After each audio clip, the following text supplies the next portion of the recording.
My name is Celestine Harper. I'm 28, and last Sunday's family dinner shattered everything I thought I knew about loyalty, love, and what family really means. When my parents handed my sister a $50,000 check for her brilliant marketing ideas, the exact same proposals I'd been submitting for 2 years, I realized I wasn't their daughter in this business. I was their free labor. The betrayal cut deeper than any knife, but what came next would expose a web of lies that destroyed our family empire and taught them that blood doesn't guarantee blind loyalty. Some secrets are worth burning bridges for. Hey everyone, before we dive into this absolutely wild family revenge story, I need to know, where are you watching from today? Drop your city in the comments below.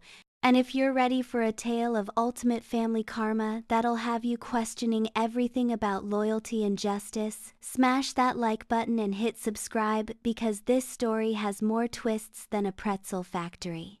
Trust me, you won't want to miss how this family dynasty crumbles when the truth finally comes out. Growing up as the eldest Harper daughter should have been a privilege, but it felt more like a curse wrapped in designer clothes and private school expectations. My parents, Richard and Victoria Harper, built their marketing empire from scratch, and from the moment I could hold a crayon, they made it clear that Harper and Associates was my destiny. While other kids played video games, I was learning about brand positioning and market demographics at the dinner table. My sister Evangeline, 3 years younger, was always the artistic one, the free spirit who could do no wrong in our parents' eyes. She majored in fine arts, traveled through Europe for a year, finding herself, and dabbled in various creative pursuits, while I dutifully earned my MBA and immediately joined the family business. Everyone called her Eva, and she had this effortless charm that made people gravitate toward her like moths to a flame. The irony wasn't lost on me that while I was grinding away at market research and client presentations, Eva was posting Instagram photos from Parisian cafes and Moroccan markets. But I accepted it because that was my role. The responsible one, the dependable one, the one who would carry on the family legacy. When I officially started at Harper & Associates 5 years ago, I threw myself into the work with religious devotion. I arrived early, stayed late, and treated every client like they were our only source of income. My parents praised my work ethic, but there was always an undertone of expectation rather than appreciation. "This is what family does," Dad would say when I worked weekends.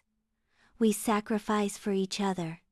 The first red flag should have been obvious, but I was too blinded by filial duty to see it. When I proposed a revolutionary social media strategy for our biggest client, incorporating influencer partnerships and viral marketing techniques, my parents seemed impressed but hesitant. "It's very innovative, Celestine," Mom said, tapping her manicured nails against the conference table. "But maybe we should wait and see how the market responds to these trends." That proposal sat in limbo for 6 months while I watched competitors implement similar strategies with massive success. I assumed my parents were being cautious, protecting our reputation with tried and true methods. After all, they'd built a multi-million-dollar company through careful planning and calculated risks.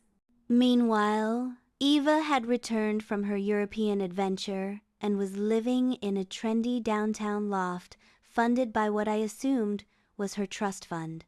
She'd started a small boutique consulting business helping local artists with their branding and social media presence.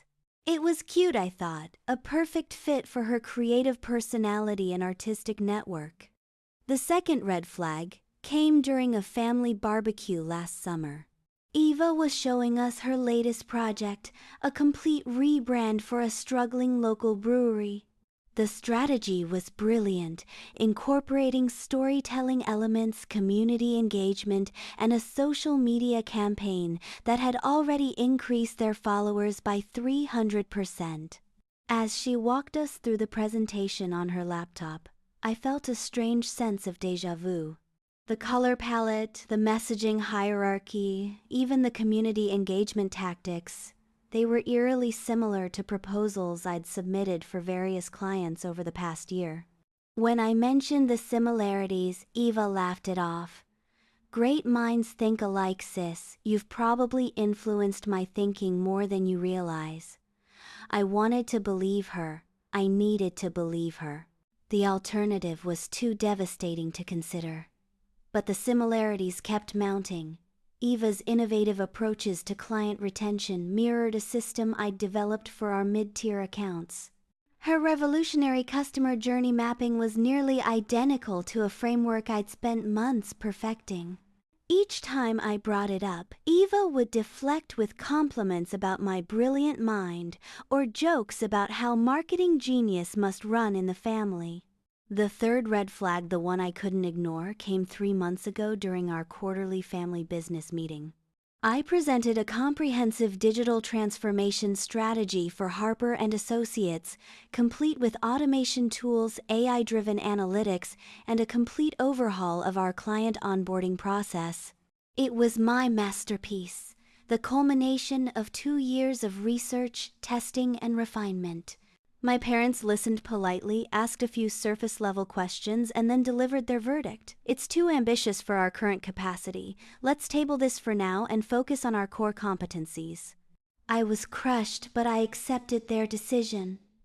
After all, they were the owners, the visionaries who'd built this company. Who was I to question their strategic judgment? 2 weeks later, Eva casually mentioned over coffee that she'd landed her biggest client yet, a tech startup looking for a complete marketing overhaul. "They want someone who really understands digital transformation," she said, practically glowing with excitement. "It's exactly the kind of innovative work I've been dreaming about." The pieces were starting to form a picture I didn't want to see, but I couldn't look away anymore. The morning after Eva's announcement about her tech startup client, I did something I'd never done before. I actively investigated my own sister.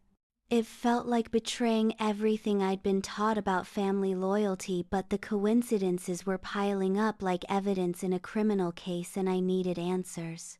I started with her social media presence, which had always been impressive but suddenly seemed more strategic than spontaneous.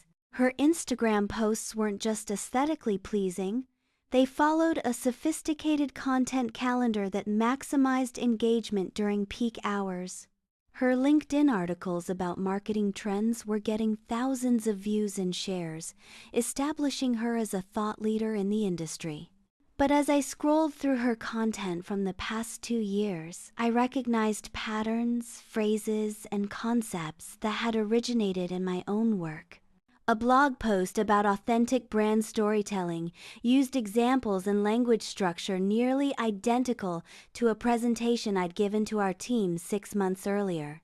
An article about community-driven marketing featured case studies and data points that I'd researched for a client proposal that never saw the light of day. The more I dug, the more disturbed I became. Eva wasn't just influenced by my work. She was systematically appropriating it, repackaging my ideas as her own insights and building her reputation on strategies I'd developed. I decided to test my theory. During our next family dinner, I casually mentioned a fake marketing trend I'd supposedly read about: emotional velocity mapping for customer acquisition. I made up the entire concept on the spot, describing it as a revolutionary way to track customer emotional responses through their buying journey. Eva's eyes lit up with interest. "That sounds fascinating," she said, pulling out her phone to take notes. "Do you have any case studies on emotional velocity mapping? I have a client who might benefit from that approach." My heart sank. Within 48 hours, Eva had published a LinkedIn article titled "The Future of Marketing Emotional Velocity Mapping." She positioned herself as an early adopter of this emerging trend and offered consultations to businesses interested in implementing the strategy. But the real smoking gun came when I decided to access the shared family cloud storage account that we used for important documents. My parents had given all of us access years ago for tax documents and family photos, but I'd never thought to check what else might be stored there. What I found made my blood run cold.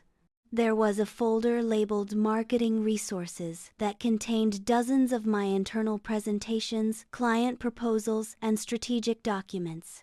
Files that should have been confidential to Harper and Associates were sitting in a shared folder that Eva had full access to. But that wasn't the worst part. The folder also contained modified versions of my work.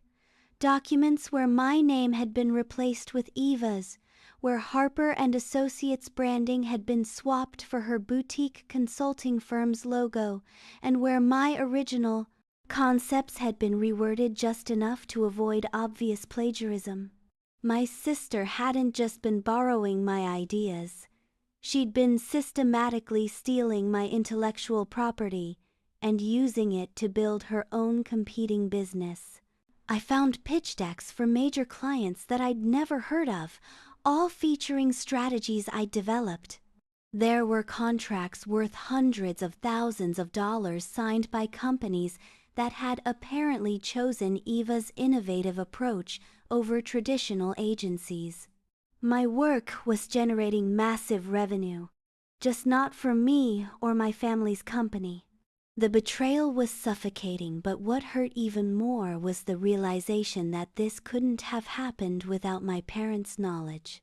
The cloud folder was organized with military precision, and several of the files had timestamps showing they'd been uploaded by accounts belonging to my mother and father.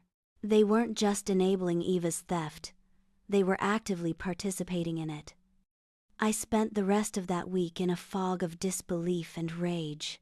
Every family dinner, every business meeting, every conversation about my future with the company had been a lie. While I'd been working myself to exhaustion for what I thought was our shared family legacy, they'd been systematically undermining me to benefit my sister's rival business. The cruelest part was that they'd convinced me it was for my own good. Every rejected proposal, every delayed project, every time they told me to be patient and wait for the right opportunity, it had all been a calculated effort to keep me spinning my wheels, while Eva built an empire on my first innovations. I started documenting everything. Screenshots of the cloud folder contents, timestamps of file modifications, email threads that showed coordination between my parents and Eva. I cross-referenced her published content with my internal presentations, creating a timeline that clearly showed the theft of intellectual property. But I wasn't ready to confront them yet. I needed more than evidence. I needed a plan. Because if my family thought they could steal from me and then gaslight me into believing it was normal, they were about to learn that their biggest mistake wasn't underestimating my talent, it was underestimating my capacity for portonine. Strategic revenge. The Sunday family dinner that would change everything was still 2 weeks away, but I was already laying the groundwork for the most important presentation of my career. Not a business proposal this time, but a masterclass in consequence and justice that would dismantle everything they'd built on the foundation of my stolen work. Some lessons can only be learned the hard way, and my family was about to enroll in the most expensive education of their lives. The 2 weeks leading up to that fateful Sunday dinner were the most strategic of my entire life. I'd always been good at marketing plans, but this was different. This was war, and I was finally fighting for myself instead of a company that saw me as disposable. My first move was reaching out to Marcus Chen, a former colleague who'd left Harper and Associates 3 years ago to start his own digital marketing firm. Marcus had always been frustrated by my parents' resistance to innovation, and he'd tried to recruit me multiple times over the years. I'd always declined out of family loyalty, but loyalty was a luxury I could no longer afford. "Celestine, I can't say I'm surprised," Marcus said when I called him and explained the situation. "I've been watching Eva's meteoric rise with suspicion. Her content has always seemed too sophisticated for someone with her limited marketing background." Marcus introduced me to his business attorney, Sarah Rodriguez, who specialized in intellectual property theft. After reviewing my documentation, Sarah was confident we had a strong case. "This isn't just plagiarism," she explained. "This is systematic corporate espionage, with clear evidence of coordination between multiple parties. The financial damages alone could be substantial." But I wasn't ready to go nuclear yet. I wanted my family to understand exactly what they'd done before the legal consequences destroyed them. While building my case, I also began implementing what I called Operation Mirror, a strategy to give my family a taste of their own medicine. I started feeding false information into the systems I knew Eva was monitoring. I created fake client presentations featuring deliberately flawed strategies, outdated marketing techniques, and approaches that would actually harm brand performance. I uploaded these to the shared cloud folder and waited to see if Eva would take the bait. Sure enough, within days, Eva was publishing content based on these intentionally bad strategies. She wrote articles promoting techniques that had been proven ineffective, shared case studies with fabricated success metrics, and began offering services that would actually damage her clients' marketing efforts. The beauty of the trap was that Eva's reputation was becoming built on fundamentally unsound marketing principles. Her clients hadn't experienced negative results yet because marketing outcomes take time to manifest, but the foundation she was building would eventually crumble under the weight of its own ineffectiveness. Meanwhile, I was secretly developing genuine innovations that I kept far away from the shared family resources. Working nights and weekends in my apartment, I created a comprehensive marketing framework that incorporated artificial intelligence, predictive analytics, and behavioral psychology in ways that were truly revolutionary. I also began reaching out to former Harper and Associates clients who had left for competitors. Many of them expressed frustration with our company's outdated approaches and resistance to digital transformation. When I shared my new framework with them under strict confidentiality agreements, their enthusiasm was overwhelming. "This is exactly what we've been looking for," said Jennifer Walsh, the CMO of a major retail chain that had left us 6 months earlier. "If you ever decide to go independent, we'd love to be your first client." By the time Sunday dinner arrived, I had 3 major clients ready to sign contracts, a business attorney on retainer, and enough evidence to prove systematic intellectual property theft.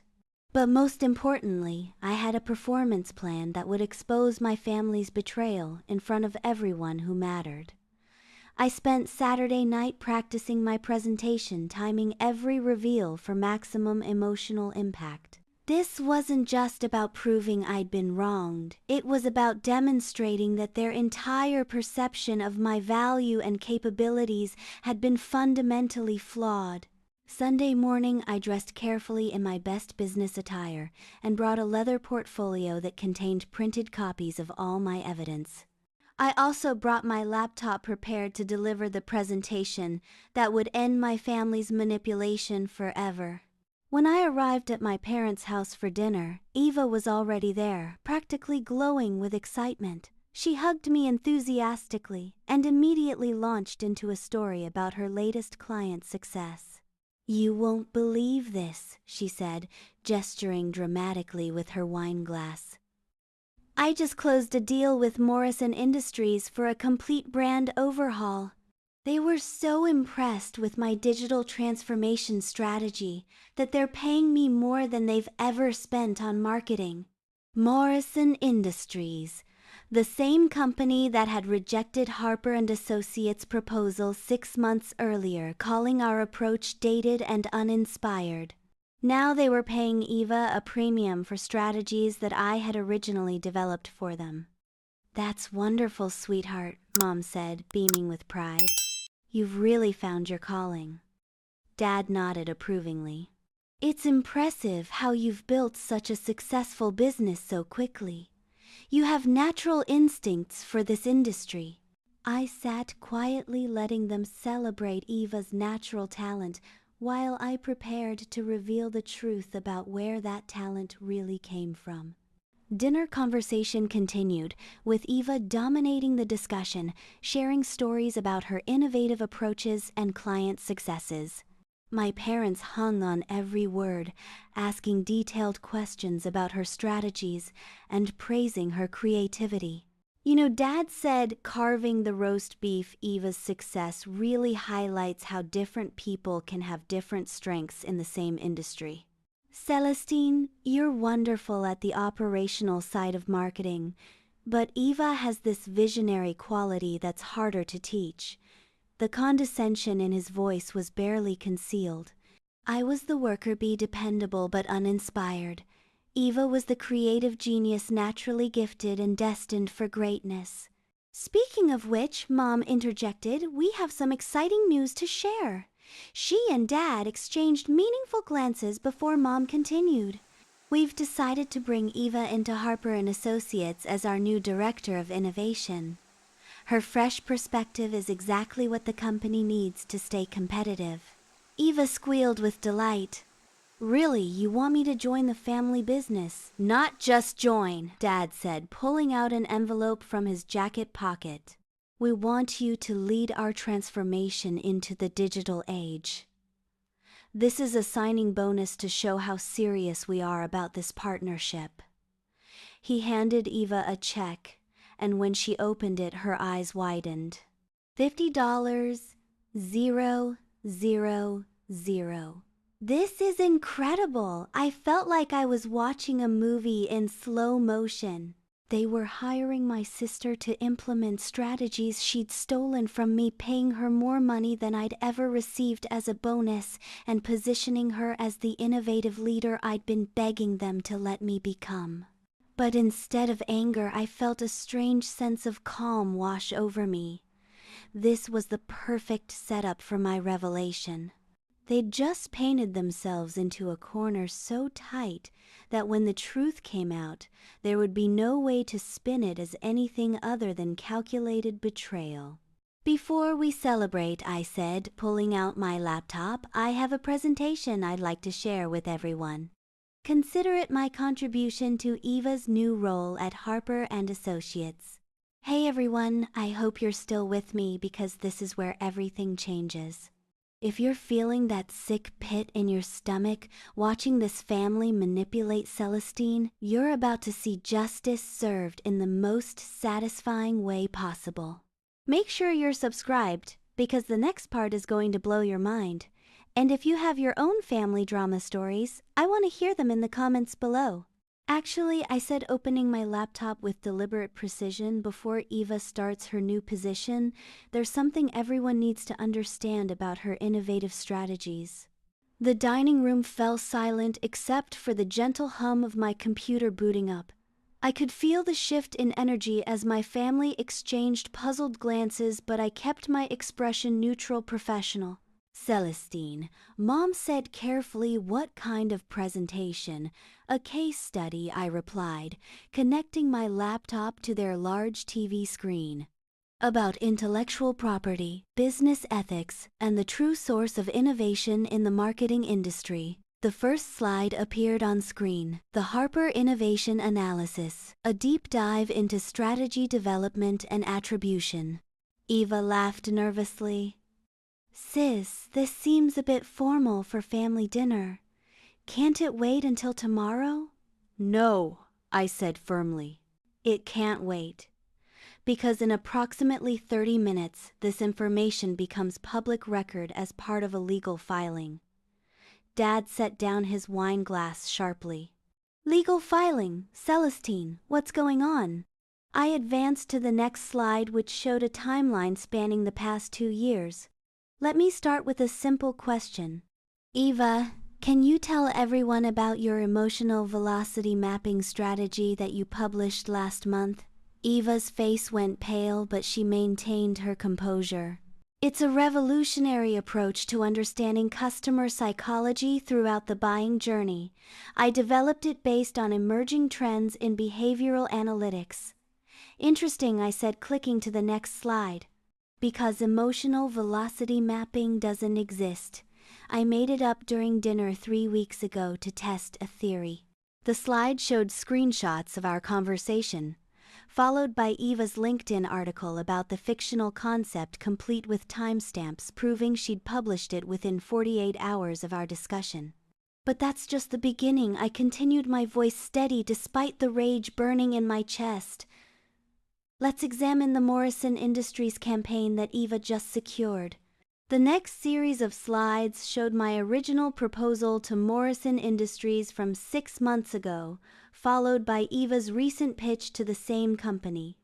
The strategies were identical except for the branding and attribution. These documents show that Eva's innovative digital transformation strategy is actually my proprietary framework, originally developed for Harper and Associates and rejected by Morrison when we presented it to them. Dad was staring at the screen with growing alarm. Celestine, there must be some explanation. There is, I interrupted, advancing to the cloud folder screenshots. The explanation is systematic intellectual property theft coordinated by multiple members of this family. The evidence unfolded like a prosecutor's closing argument. I showed them the shared folder contents, the modified documents with Eva's name replacing mine, the timeline of file uploads that proved coordination, and the financial records showing Eva's business had generated over $400, 0 inches revenue using my stolen strategies. Mom, Dad, I said, turning to face them directly, your signatures are on the file permissions. You've been actively providing Eva with confidential Harper and Associates intellectual property so she could build a competing business. Mom's face had gone ashen. Sweetheart, you don't understand. I understand perfectly, I said, my voice rising for the first time. You decided that Eva was more deserving of my work than I was. You systematically rejected my proposals at Harper and Associates while encouraging her to implement identical strategies in her own business. Eva finally found her voice. Celestine, you're being paranoid. Just because we have similar ideas doesn't mean...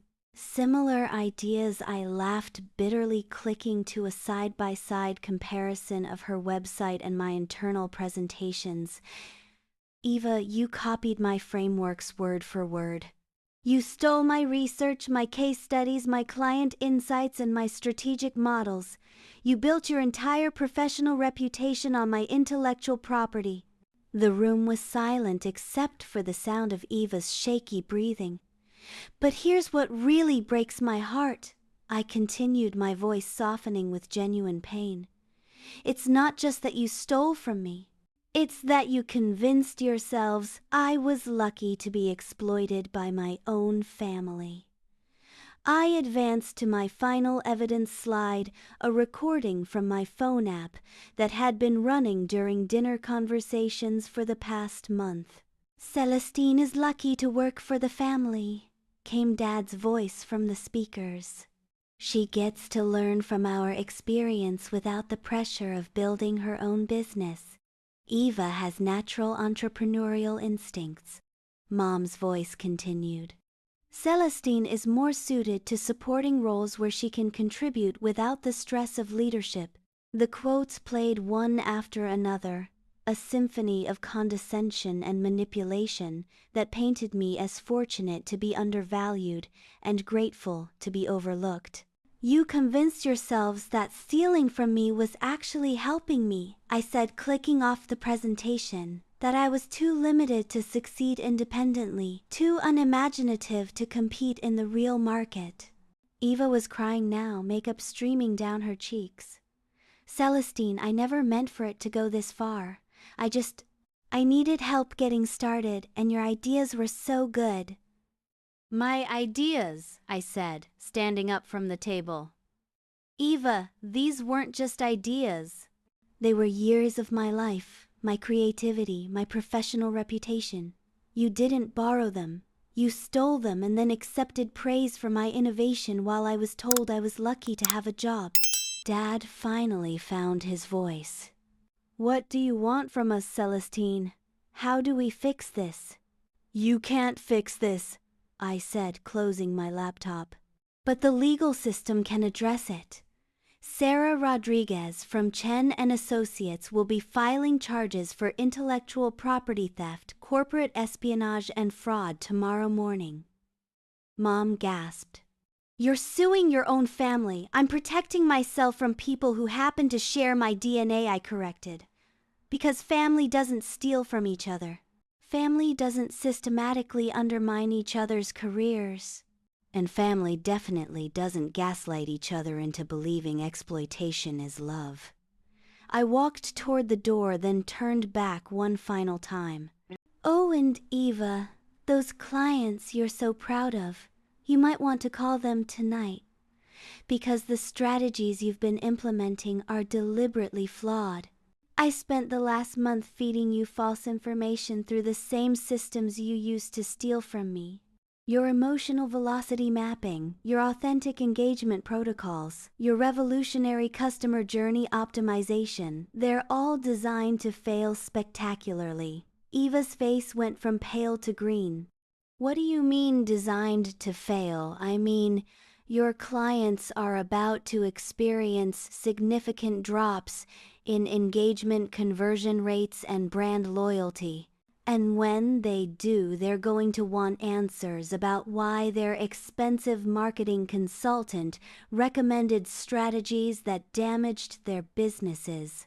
The $50,000 check was still sitting on the table where Eva had left it, but now it looked less like a celebration and more like evidence of a crime.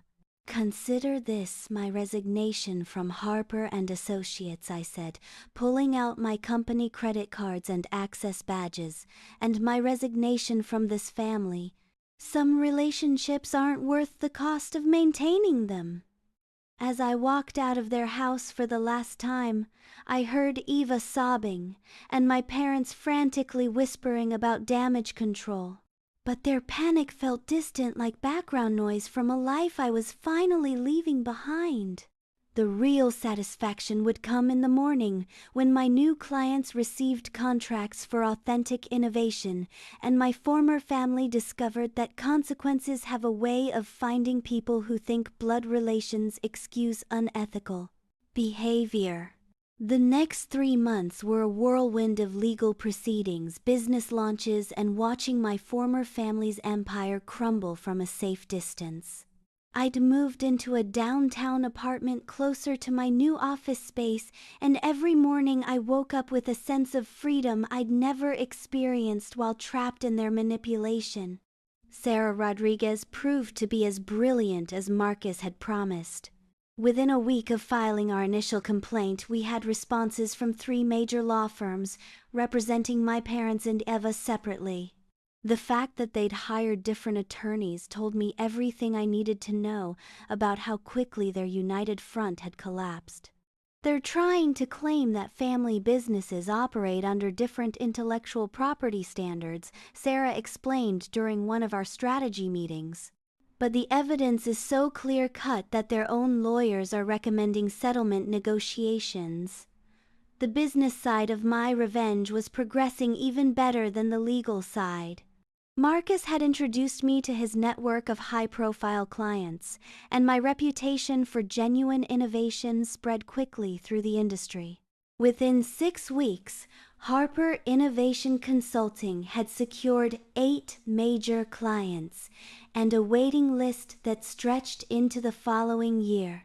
Jennifer Walsh from the retail chain became my first success story. Using my authentic frameworks, not the deliberately flawed versions I'd fed to Eva, We increased their online engagement by 340% and their conversion rates by 180% in just 2 months. Celestine, this is the kind of innovative thinking we've been searching for. Jennifer told me during our quarterly review. Your strategies don't just follow trends, they create them. But the real satisfaction came from watching Eva's business implode exactly as I designed it to. The Morrison Industries campaign was the first domino to fall. By the end of the first month, their engagement rates had plummeted, their customer acquisition costs had tripled, and their brand sentiment had shifted from positive to neutral. When Morrison's executives demanded an explanation, Eva couldn't provide one because she'd never understood the underlying principles behind the strategies she'd stolen. The emotional velocity mapping strategy is experiencing some adjustment periods, she'd apparently told them during an emergency meeting. But when pressed for specifics about how to correct course, she had no answers because the strategy was fictional. Morrison terminated their contract and demanded a full refund of their fees. When Eva couldn't provide the refund immediately, they threatened legal action for fraudulent misrepresentation. The ripple effects were swift and devastating. Other clients began experiencing similar failures as the flawed strategies I'd embedded in my false intelligence took effect. Social media campaigns backfired, customer retention plummeted, and brand loyalty metrics crashed across Eva's entire client portfolio. Within 8 weeks, Eva's business lost 70% of its clients. The remaining 30% were demanding explanations, refunds, or both. Her professional reputation went from rising star to cautionary tale in record time. Meanwhile, my parents were dealing with their own crisis at Harper and Associates. When word spread through the industry about the intellectual property theft, several long-term clients began questioning whether they could trust the company's ethics and integrity. The pharmaceutical client that had been with them for 15 years pulled their account, citing concerns about proprietary information security. The tech startup that represented 30% of their annual revenue decided not to renew their contract. 3 of their mid-level employees quit to join competitors, taking institutional knowledge and client relationships with them.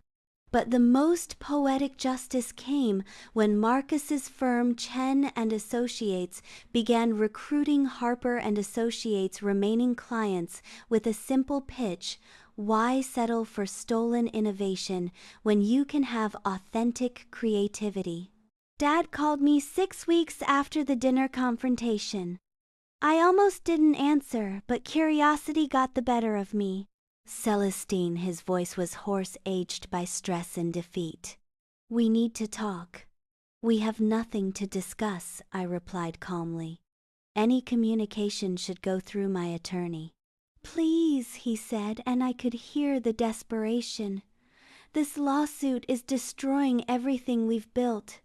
Eva's business is finished, Harper and Associates is hemorrhaging clients, and your mother. She's been hospitalized for stress-related complications. I felt a flicker of concern for Mom's health, but I pushed it aside. Dad, you made your choices.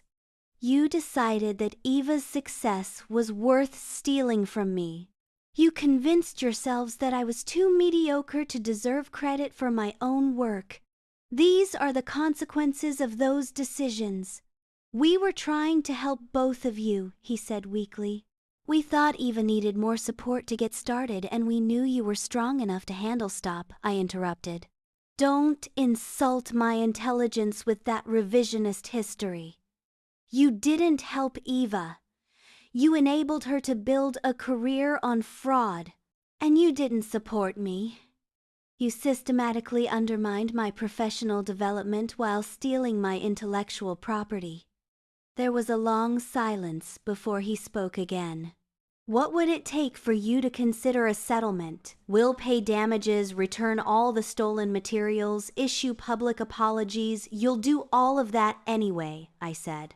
The settlement discussions are between our lawyers. But Dad, there's no amount of money that can repair what you've done to our family relationships. You taught me that blood doesn't guarantee loyalty, and I've learned that lesson very well. I hung up before he could respond. 2 days later, Sarah called with news that would complete my transformation from victim to victor. "Celestine, you're not going to believe this," she said, barely containing her excitement. "Harper and Associates just filed for Chapter 11 bankruptcy protection. The combination of lost clients, legal fees, and debt obligations has made their business unsustainable." I felt a complex mix of satisfaction and sadness. I'd never wanted to destroy them completely, but I'd needed them to understand that actions have consequences. "There's more," Sarah continued. "Eva's personal assets are being seized to pay back defrauded clients. Her apartment, her car, even her designer wardrobe, everything is being liquidated. The girl who'd built her life on stolen foundations was losing everything piece by piece." "And your parents have agreed to a complete settlement," Sarah said. "Full restitution for damages, public acknowledgement of the intellectual property theft, and a permanent injunction preventing them from using any of your strategies or frameworks." The legal victory was total, but the personal cost had been everything I'd once thought mattered: my family, my childhood home, my sense of belonging somewhere. But as I looked around my new office filled with awards from satisfied clients and contracts for innovative projects, I realized I'd gained something more valuable than what I'd lost.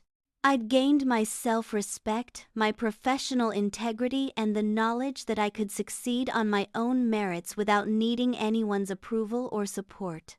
Sometimes the price of justice is everything you thought you wanted, but the reward is discovering who you really are when you stop letting others define your worth. 6 months after that devastating family dinner, I was sitting in my corner office overlooking the city skyline, reviewing contracts for what would become the largest marketing campaign of my career. The irony wasn't lost on me that Morrison Industries, the same company that had rejected Harper and Associates and fallen victim to Eva's fraudulent strategies, was now paying my firm $2.3 million for a Feindustry Powers comprehensive brand transformation. "We've learned our lesson about trusting innovation," their CEO had told me during our initial meeting. "We want to work with someone who creates authentic strategies, not stolen ones." The legal proceedings had concluded 2 weeks earlier with a settlement that exceeded even Sarah's optimistic projections. My parents and Eva were required to pay $850 0-inches damages for intellectual property theft, plus an additional $200 0-inches punitive damages for the coordinated nature of their fraud. More importantly, the court had issued permanent injunctions preventing them from using any strategies, frameworks, or methodologies I'd developed. Eva's business had been completely liquidated, with proceeds going to repay the clients she'd defrauded. She'd moved back in with our parents and was working as a barista at a local coffee shop, a humbling fall from her self-proclaimed status as a marketing visionary. Harper and Associates had emerged from bankruptcy, but as a shadow of its former self. They'd sold their downtown office building, laid off 70% of their staff, and were operating out of a small suburban space that looked more like a struggling startup than the marketing empire they'd once commanded. But the most satisfying aspect of my revenge wasn't their financial destruction. It was the complete reversal of our family's power dynamics. I'd received a handwritten letter from Mom 3 weeks ago, her first communication since the lawsuit concluded. The elegant handwriting I remembered from childhood thank you notes was shaky now, aged by stress and consequences. "Dear Celestine," it began, "I know I have no right to ask for your forgiveness, but I need you to understand that we never intended to hurt you. We convinced ourselves that we were helping Eva find her way while providing you with stable employment and family support. We see now how wrong we were and how much damage our choices caused." The letter went on for 3 pages, detailing their financial struggles, Eva's depression, and their profound regret for underestimating my capabilities and exploiting my loyalty. She ended with a plea for some kind of reconciliation, not for money or forgiveness, but for the chance to rebuild some semblance of a family relationship. I'd read the letter twice, felt a familiar tug of sympathy, and then filed it away unanswered. Some bridges once burned aren't meant to be rebuilt. My real family now consisted of Marcus, Sarah, and the team of brilliant professionals I'd assembled at Harper Innovation Consulting. We'd grown from my one-person startup to a 15-employee firm with offices in 3 cities and a client roster that included Fortune 500 companies and innovative startups alike. Celestine, my assistant, knocked on my office door. "The Netflix documentary team is here for your interview." I smiled, straightening my jacket. A streaming service was producing a series about corporate fraud and family betrayal, and my case had been selected as one of their featured stories. The producer had called it a masterclass in strategic revenge and professional justice.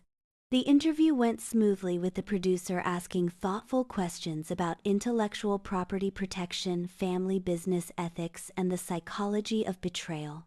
When she asked if I regretted pursuing legal action against my family, I didn't hesitate. "I regret that it was necessary," I said. "I regret that people I loved chose exploitation over ethics. But I don't regret protecting myself and my work. Sometimes love means holding people accountable for their actions, even when it's painful." After the documentary crew left, I walked to my window and looked out at the city where I'd rebuilt my life from scratch. In the distance, I could see the building that used to house Harper and Associates, now occupied by a law firm that specialized in intellectual property protection. My phone buzzed with a text from Jennifer Walsh. "Saw the preliminary results from our holiday campaign. 450% increase in engagement over last year. You're a genius, Celestine. Thank you for showing us what authentic innovation looks like." Moments like these reminded me why the struggle had been worth it. I wasn't just running a successful business. I was creating value through genuine creativity rather than stolen ideas. My clients weren't paying for recycled strategies or fictional methodologies. They were investing in authentic innovation that produced real results.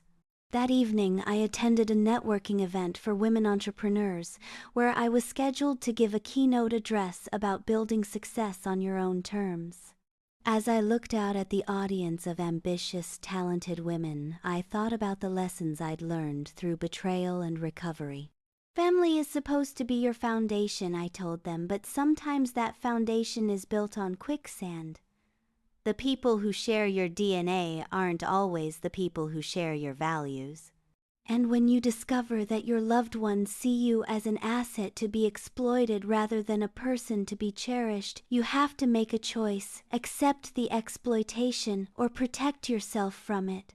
The audience was riveted as I shared my story, not as a victim seeking sympathy, but as a survivor who'd transformed betrayal into empowerment. The hardest part wasn't the legal battles or the financial struggles, I continued. The hardest part was accepting that love and loyalty are choices, not obligations. My parents and sister chose to prioritize short-term gain over long-term relationships. They chose deception over honesty, exploitation over support. I had to choose between enabling their behavior and protecting my future. After my speech, a young woman approached me with tears in her eyes. "Your story gives me hope," she said. "My family has been undermining my business for years, and I thought I had to accept it because they're family. You've shown me that I have other options." I gave her my card and encouraged her to reach out if she needed guidance. Her gratitude reminded me that my experience, painful as it had been, could serve a purpose beyond my own healing. As I drove home that night, I thought about the strange journey that had brought me to this point. A year ago, I'd been trapped in a web of family manipulation, convinced I was lucky to be exploited by people who claimed to love me. Tonight, I was the CEO of a thriving company, a published expert on innovation strategy, and a survivor who transformed victimhood into victory. The cost had been everything I'd thought I wanted: family approval, inherited security, and the comfort of belonging somewhere. But the reward had been everything I'd never known. I needed self-respect, professional integrity, and the unshakable knowledge that I could create my own success without anyone's permission or support. Some people say that family is everything, but I've learned that some things are worth more than family: honesty, integrity, and the courage to demand better from the people who claim to love you. If you're watching this and wondering whether it's worth standing up to family members who exploit your loyalty or underestimate your worth, I want you to know that you deserve better. You deserve relationships built on mutual respect rather than convenient exploitation. You deserve credit for your achievements and support for your dreams. Have you ever experienced family betrayal that forced you to choose between loyalty and self-respect? How did you handle it? I'd love to hear your stories in the comments below, because sharing these experiences helps all of us understand that we're not alone in these struggles. If this story resonated with you, please give it a like and share it with someone who might need to hear that they have options beyond accepting family dysfunction. Subscribe for more stories about turning life's challenges into opportunities for growth and justice. Thank you for joining me on this journey from betrayal to empowerment. Remember, the family you choose through your values and actions is often stronger than the family you're born into through biology and circumstance. Sometimes the greatest gift you can give yourself is the courage to walk away from people who don't deserve your loyalty, even when they share your last name. Your worth isn't determined by other people's treatment of you. It's determined by how you choose to treat yourself when faced with those who would diminish your value for their own benefit.